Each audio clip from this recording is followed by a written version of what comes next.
వస్తే ఏమొస్తుంది చూద్దాం. యాక్చువల్ గా what is the sound of C? What is the sound of K? ఇప్పుడు సీకే అంటే ఏమనాలి మనం? యాక్చువల్ గా అంత అనాలి కదా. యాక్చువల్ గా దీని ప్రకారం అయితే అని అనాలి. కానీ ఇది తప్పు. ఇది తప్పు.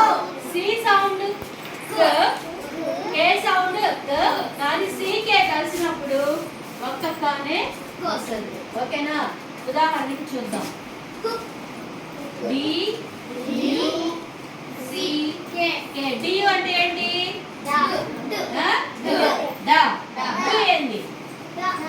డికి ఇవి యాడ్ అయితే ఏమొస్తుంది? సీకే సౌండ్ ఏంటి?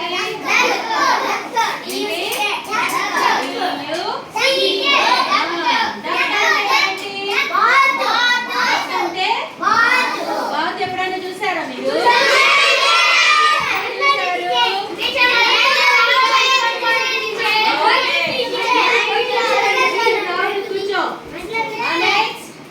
చూడండి, CO plus CK. CO sound ఏంటి? సిఓ సౌండ్ ఏంటి? Very good. కా. సీకే సౌండ్ సిఓ సీకే ఏమవుతుంది? ఏమవుతుంది? కాక్ అంటే కోడి పుంజు. ఏంటి? కోడి పుంజు. కాక్ అంటే నెక్స్ట్ వచ్చి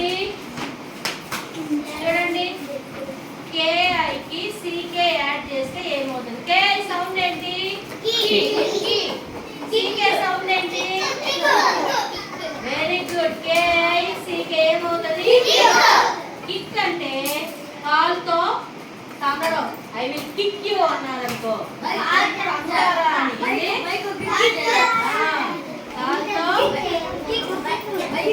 బైక్ కూడా ఏం కిక్ యూ అంటారా?